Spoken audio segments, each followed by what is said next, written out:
to set a pick. Here's Starks, changed his mind. Plenty of time on the shot clock, down to 10. Ewing for Smith. Smith. Strip. Smith. Stopped again by Pippen. What a play by Scottie Pippen. Final seconds. Jordan for Armstrong. And the Bulls have defeated the Knicks. The Chicago Bulls with a couple of spectacular plays. All right, we are back here. The Knicks fans might want to cover your ears after that. That was a painful reminder, courtesy of NBC's Marv Albert. The Charles Smith Memorial, as Joe Beningo calls it on WFAN, when Charles Smith gets blocked 4 times at the end of Game 5 of the 93 Eastern Conference Finals between the Knicks and the Bulls. Knicks end up losing that series. One of the focuses of last night's set episodes of The Last Dance. I'm going to talk about it today with a pair of people. First up, somebody we talked to last week, Ian Sacks, is back on the line with us. Ian, how are you? Hey, Mike. Thanks so much for having me again. It was so much fun last week breaking down The Last Dance and reliving the Jordan era with the Bulls, and always love coming on the podcast. So happy to be back for round 2. Yeah, today we're doing something a little different. We're not recapping the episode ourselves. We are going to have a conversation with somebody you know well, Steve Anastas, who worked for the Knicks in the 90s, and he was there in the early 90s for that era of the Knicks-Bulls rivalry, which is probably the most heated it was the entire time that Jordan was there. Yeah, I mean, you think back to the Bulls' first run at the three-peat, and you think, okay, they coasted through the Eastern Conference, they get to the finals, they had some tough matchups in the finals, but the Eastern Conference was certainly no cakewalk. You go to that, we talked about it last week with 91, with how they had to get over the Pistons. Then 92, Mike Wilbon saying, he thinks that was possibly the best Jordan Bulls team ever. And then 93, you have the matchup with the Knicks. The Knicks were the higher seed there. They had home court in that Eastern Conference Finals, and they take games 1 and 2 at Madison Square Garden.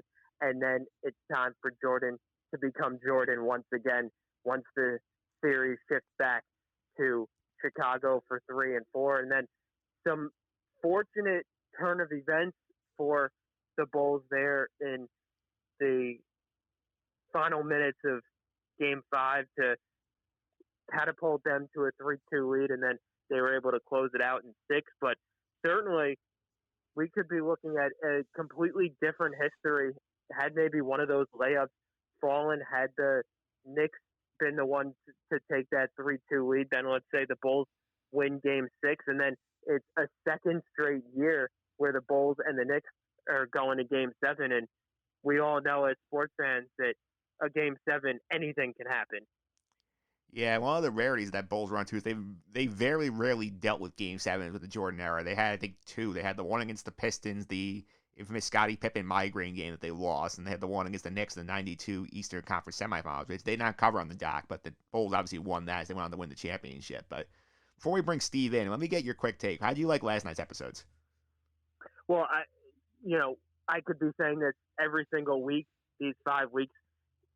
This series is amazing, and taking us back to that time period and looking into it, and really fascinating the sneaker rivalry for Michael Jordan, that he really wanted to go to Adidas, and his mother said, no, you know what, go take a look at Nike, listen to what they have to say.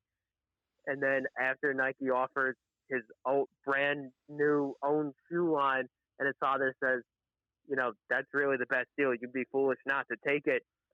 I think we could be talking about Jordan and Adidas, and where Adidas is the king, and then Nike might have just stayed on the fringes in making just running shoes and not be the global phenomenon that it is today. And it's all largely tied to Michael Jordan. And then, of course, the dream team aspect of the episode 5 that we saw, where you look back at that team, and that was without a doubt the best collection of basketball players ever. We have so many NBA stars to be on the Olympic team since then, But when you look at those are really 11 of the greatest players, not just of that time period, but of all time. You have Jordan, you have Pippen, you have Barkley, you have Magic, you have Larry. The list goes on and on of who was on that team and just how amazing it was that they were all able to gel, put their egos aside. Chuck Daly didn't have to call a single timeout the entire Olympics. Not one timeout.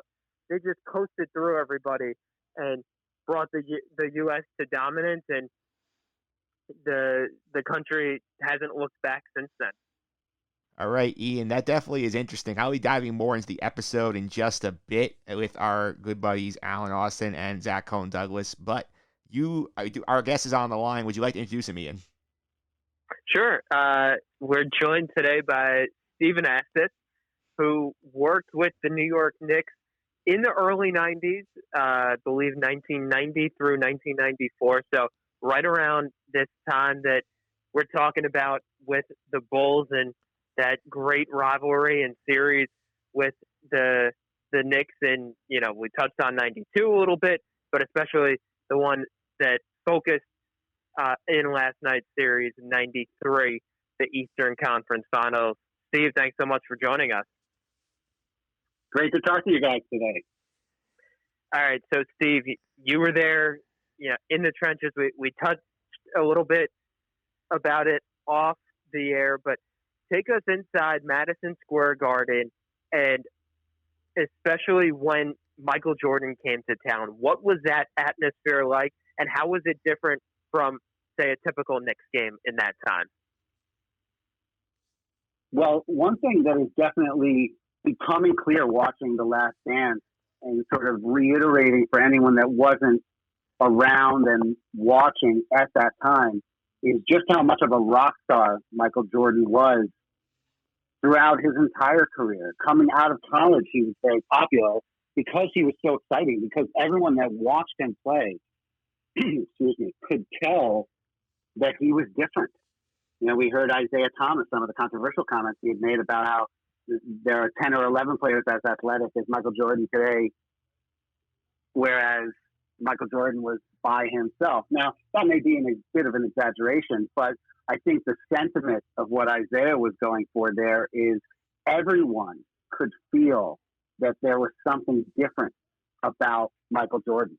So every time he came into town, it was a huge event because of his marketability, especially where it affected me in particular, because working for the Knicks, I was the conduit to Michael Jordan. And so Tim Hallam, who is the PR director for the Bulls, and I would work very closely to make sure, because there was always at least a couple Make-A-Wish program kids that their wish was to meet Michael Jordan. Of course, wouldn't yours be? And so we would negotiate all of that and work out all the logistics. And so then again, getting back to Last Dance, that was the thing that you really see coming through, is just how much of Jordan's time was demanded of him off the court. And it's really quite an amazing thing to look at from this sort of inside view, to get a feeling of, going out and playing basketball is fun and everyone that does it enjoys doing so.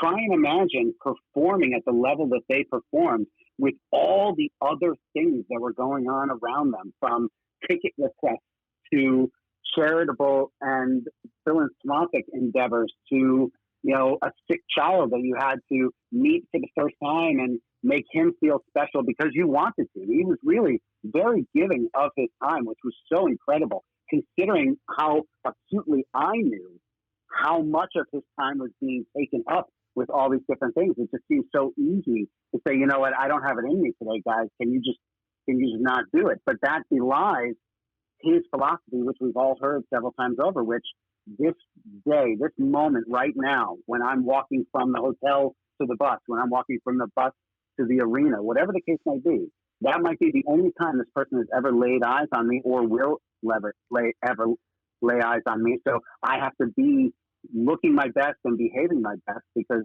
that is who I am. Yeah, I definitely noticed that during the documentary last night, when they talked about how the demand around him was so huge, and they had that montage where they had all the celebrities who wanted to see him play. And we know that MSG is usually a mecca for like all these celebrities come out and sit on the courtside seat, sit like baseline to see the stars. But I can only imagine how much that the man must have hyped up for whenever Jordan was in town. So two things related to that, Mike, which are really interesting, and no one would know because I'm sort of the only person. Well, in one case, there are like 6 or 7 of us that know. So the MSG network was an early regional sports network. Not every city had one, right? But MSG did for many, many years. So we were a little bit ahead of the curve in trying to come up with innovative ideas and things to do. And so one of the things that the network coordinated through me was we played the Knicks. I think this was the spring or just the winter of '91. We were playing the Bulls in the Garden, and it was Valentine's Day. And so we arranged a photo shoot or a little video shoot for Jordan to have a Valentine's Day greeting. And they got every one of the most beautiful executive assistants and secretaries and just people that worked in the network. Actually, someone I dated briefly who was a very attractive woman worked for the network. And they put them all in these sexy outfits and had them sort of, what would you call it, just sort of hanging off of Michael on a bed of roses in the team's hotel where he sat there and delivered a Valentine's greeting, which is just kind of crazy when you think about it.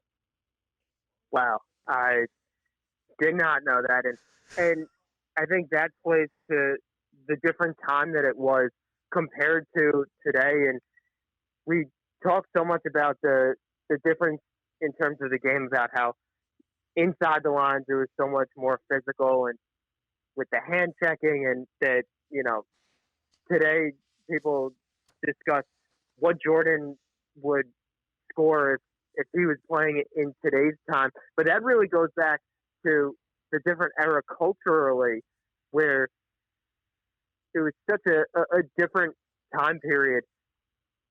Yeah, and I've been watching some of the coverage of The Last Dance, and I believe Jalen Rose was the one making the point that you could very easily, when removing the hand checking, you could very easily give Jordan another basket per quarter, and then send him to the line one more time per quarter, whether it's a 1-on-1 or for 2 free throws. And then that's not even factoring in the fact that they weren't taking. Yeah, we saw him make 6 3-pointers in the first half against the Blazers.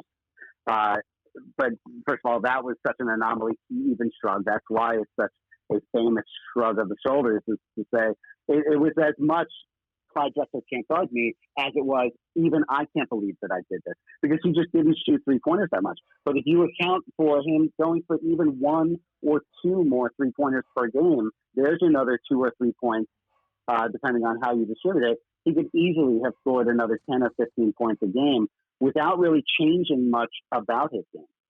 Yeah, it's pretty crazy. I mean, we talked about, like, we saw in the documentary last night. I mean, Patrick Ewing basically said in that series it wasn't a foul unless you drew blood in those games, and like that whole mentality. I mean, it just felt like the rivalry, like the beginning that we had the Pistons and the Bulls. Now we heard several people say last night, like now it's the Knicks and the Bulls, and I feel like was there like a mentality in the organization where it's like, you know what, like we want to be the next big thing, we can take the Bulls down and become the NBA superpower.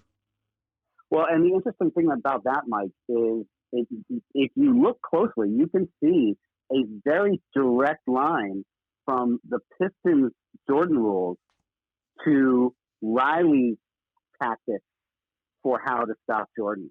And the only difference there was the animosity. Now, yeah, you saw Ewing last night say we hated them and they hated us. But I can tell you firsthand, they were very friendly. Oakley is still to this day one of Jordan's very best friends. Patrick Ewing is one of Jordan's very best friends. I can tell you they were hanging out, okay? They were spending time together. I was there. I saw it. So that animosity didn't exist like it did with the Pistons. But what the Knicks were able to do is that same mentality of that brutish sort of, the one thing that separates you, Michael Jordan, from the rest of us is as soon as you leave your feet, we are all helpless to stop you. And so the Pistons would keep him from leaving his feet. But actually, they didn't keep him from leaving his feet. They knocked him down while he was in the air, which is why it was so brutal and so violent and created such animosity and vitriol. Whereas the Knicks would literally keep you from leaving your feet and getting into the air.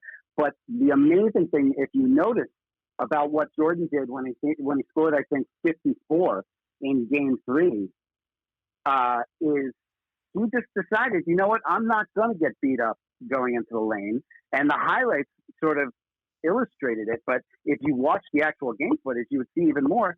He killed them with jump shots, mid-range games. He's like, I'm not even going to bother going in because Ewing's there and Oakley's there and, you know, all these different players are there to stop me. So I'm just going to stay out here on the periphery, and he torched them for 54 that way. And that was part of what Jordan's game was, in that he could beat you in so many different ways, and driving to the basket, hitting the mid-range, and really he wasn't even that much of a three-point threat, which Steve, as you mentioned, made that 92 finals. So remarkable his hot shooting from outside. But let's dive more deeply into that 1993 Eastern Conference Finals. The Knicks have home court, so, you know, you could look at it either way of who should be favored entering that series. And then New York takes the first two games at Madison Square Garden. And what's the mindset of the organization going back to Chicago up 2-0? I mean, you know, even if you back up before that, they demolished the Nets with Kenny Anderson and Derek Coleman. Derek Coleman, one of the most talented power forwards in the history of the NBA, and they just dismantled that team. And then they just steamrolled the Pacers. You know, everyone was walking around thinking, this is it. This is the year. And then to go up 1-0, everyone was very calm and, you know, well, of course, everyone was excited, but thinking, okay, this is Michael Jordan. This is the Bulls. You gotta keep your foot on the pedal and step on their throat, to borrow a couple of phrases and cliches. Going up to 2-0, all of a sudden, you know, it really could not have been positioned better for this team and the marathon that they had just gone through. And now to be as close as they were to vanquishing their bitter rival. And then I remember when it was happening, and I knew that it was going to be a story. But when it came out that Jordan went down to AC, I remember thinking right then, guys, that this is not good. This is the last thing that the Knicks need, is an even angrier Michael Jordan that now has a chip on his shoulder that is legitimate, because we all know that he is famous for creating chips where they don't even exist. Hell, he cursed out a guy at his Hall of Fame speech. Was that 20 years after he finished his career? It's incredible. So his ability to fabricate a slight wasn't even necessary. He had a legitimate slight. They were doubting him. They were saying that he was tired. So, you know, I won't say it seemed like a fait accompli, but we really did not see what was going to happen from there. No one really expected it, because then, like I said, he turned on that mid-range game and said, oh, you think you figured out how to beat me? Let me show you just how great I am. I don't normally do this because I can get to the rim whenever I need to, and I can do these huge circus, you know, swirly hoop to hoop sort of lay in finger rolls and make everyone ooh and ah. Yeah, I don't need to do that. I can be just as great sitting out here at 15 feet with my 4-inch height advantage over Starks. And I mean, you know, Rolando Blackman, forget about it. He wasn't going to help. And so, you know, it was tough. It was a tough feeling because you really felt helpless. And think about how much more success the Knicks and Barkley and the Utah Jazz, all of those people all lumped into the same grouping of unfortunately existed during the Jordan era. Yeah, it's true. I mean, this team was basically so high after Starks dunks over Jordan in game 2. They're up 2-0, and then it goes completely the other way, but they lose both Chicago. They come back from Game 5, and we have the sequence at the end of the game when Charles Smith gets blocked 4 times trying to put the Knicks up. So, like, what's the mood after that sequence there when the Bulls steal the win when Smith gets blocked 4 times? And many Knicks fans will tell you this day that he was fouled on at least one of those attempts. Yeah, and watching it's painful. It's really painful to watch because all the feelings are coming right back to me. Just the feeling of dejection, the feeling of defeatism. Because Charles Smith is a great guy, really is a truly special person. As are so many of those guys, treated me so well, and I'll be forever grateful. Even though the locker rooms can be tough places, and I'll be forever grateful to Jeff Van Gundy for coming to my aid and my defense as the small little white guy from Westchester, New York, when they really zeroed in on me and started making me the butt of their jokes. But one thing about Charles is he did not play above the rim. And we all knew it, and we always felt it. Yeah, he had those two-handed sort of gorilla Shaq-like slam dunks there where he would swing on the rim, but he would never elevate and throw it down, which was mystifying because, like, I could dunk a volleyball, and I'm like 11 inches shorter than the guy. So you would think all you have to do is elevate and put it in. But watching that replay again, first of all, Stacey King committed a blocking foul on Ewing. I don't remember if we were in the bonus. I have to imagine we were in the fourth quarter of a Knicks-Bulls game. Have to imagine we were in the bonus at that time, which would have put Ewing at the line instead of him dumping it off to Charles. But moving on, Charles is now under the rim. He immediately gets the ball tipped away. That one was probably the one that could have been closest to a foul, because if you examine the other ones, they really get all ball every time, because the one time where they didn't get all balls, he didn't actually have the ball. He lost it. That was the one where he goes back up, but he doesn't have possession. And so he has to go back down, even though there's contact at that point, but they weren't going to bail him out because he didn't have the ball in his hand. So then when he goes back up again, that was the one where he should have just dunked it, but he was so, I don't want to say panic, because it seems clear that he panicked in the moment, but he's not a panicky guy. All of these, professional athletes are not panickers, otherwise they wouldn't have gotten it.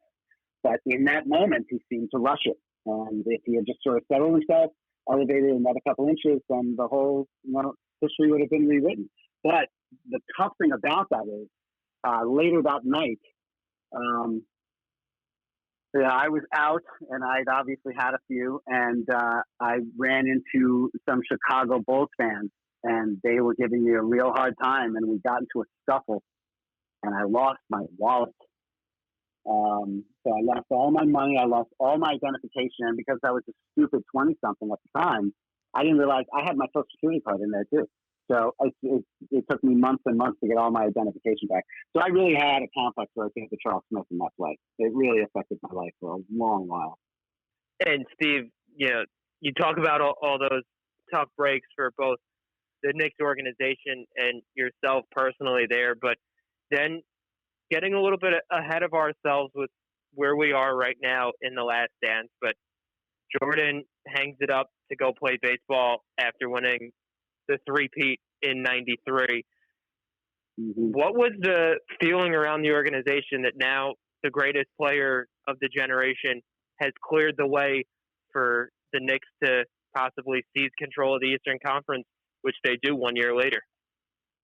Yeah, well, Scottie Pippen had the opportunity to show that he was as good as people were making him out to be, and he sure came close to making it work.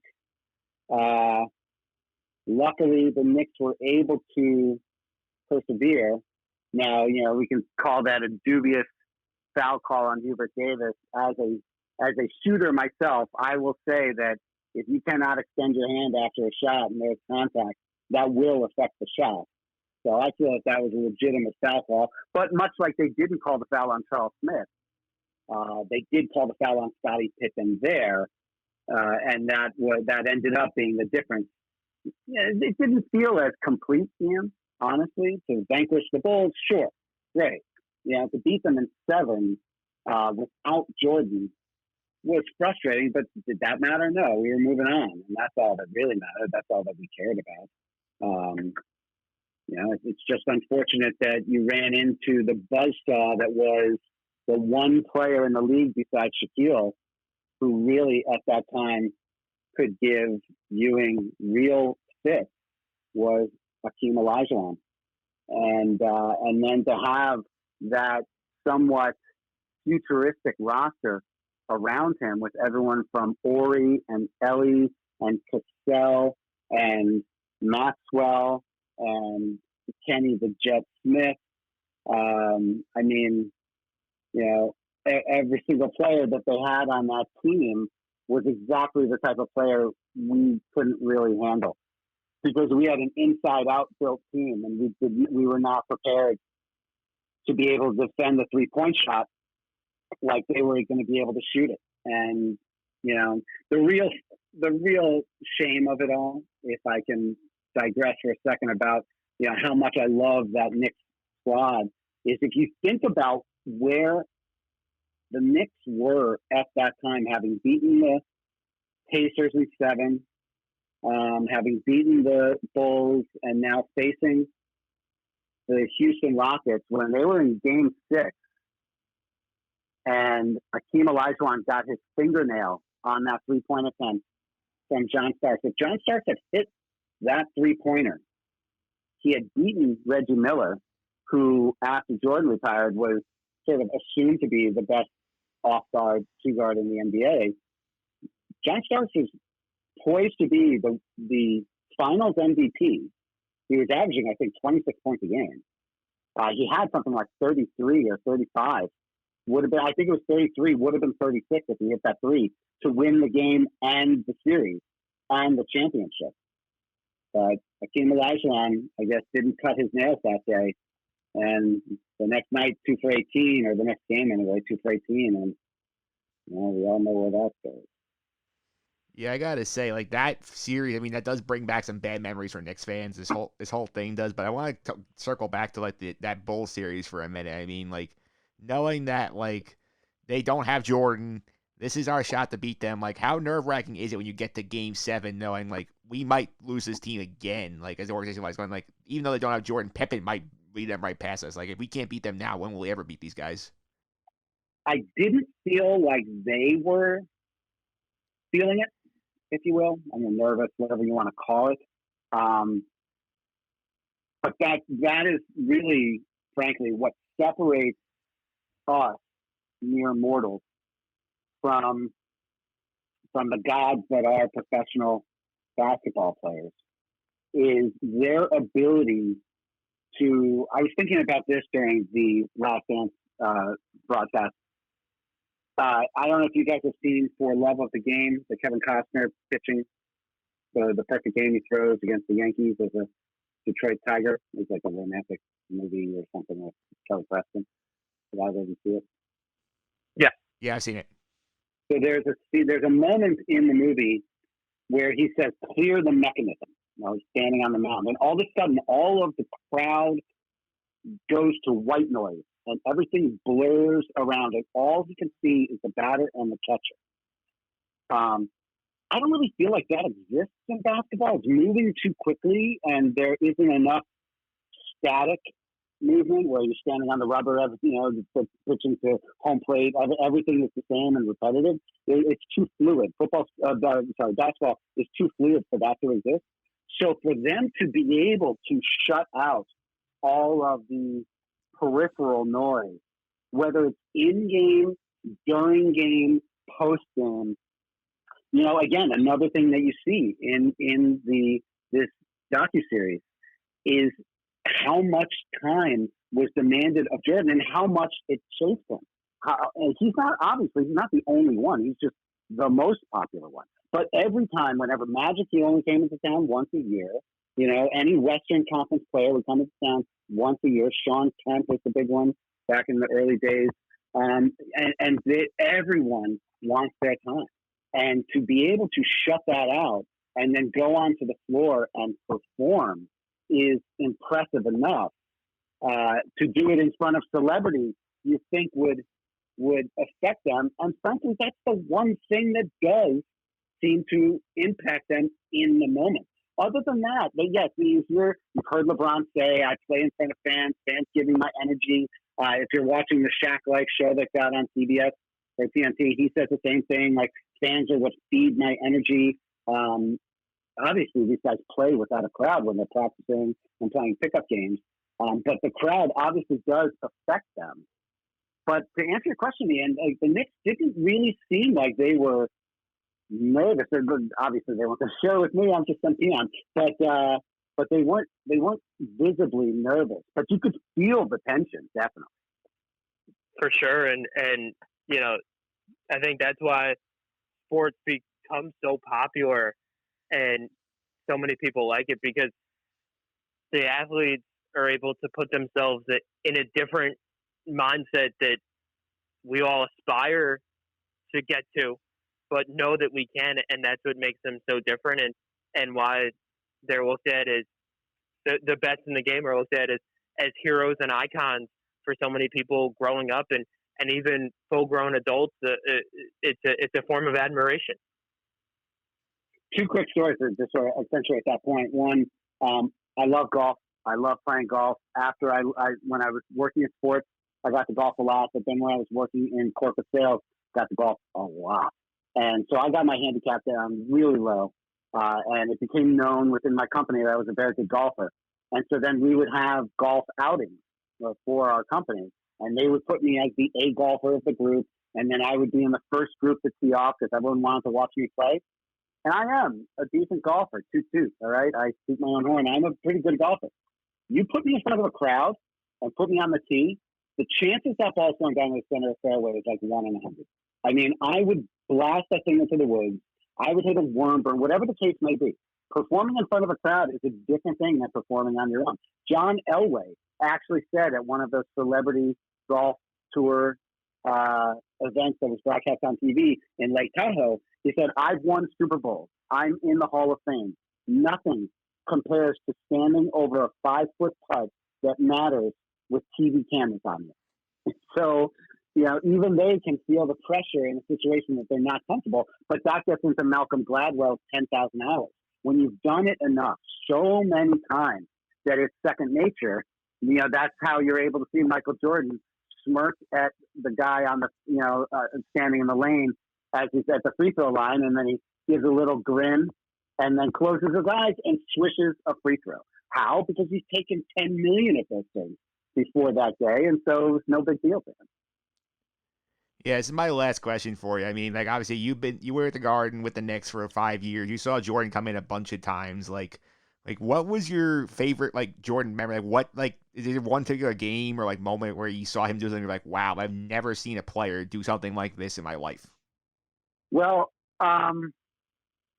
you can't actually see me because I'm standing behind someone, but I am Jordan's favorite dunk of all time, over Ewing, where he fakes out Starks and then goes back sideline and then spins back baseline, and Oakley sort of shoves Starks to the ground as he goes around Oakley and then dunks on Ewing. I was standing right there watching that. Like, I could not have been closer unless I was on the floor myself. So that moment, that was the first year I was with the team. We lost to the Bulls in the playoffs, and watching him dunk on Ewing, who was such a hero of mine. That's when, from that moment on, I'm like, all right, I may hate Jordan and the Bulls, but I love MJ. I mean, this guy is just incredible. Yeah, he definitely is. And I want to thank both of you guys for coming on today, having this conversation. It's definitely a lot of fun. You get a chance to plug your social medias. Ian, you want to go first? Sure, Mike. First off, thanks so much for having me on once again, and look forward to coming on again. You can find me on Instagram and Twitter at Ian R. Sacks. It's at IANRSACKS. All right, that's awesome. Steve, how about you if people want to keep up with you on social media? Yeah, sure. You can follow me on Twitter at Steve Anastas. That's ANASTAS, at Steve Anastas. All right. Thank you both, guys. That was a fun conversation. I'm going to dive into the episode next with Alan Austin, Zach Conduct. We'll do the full recap right after this.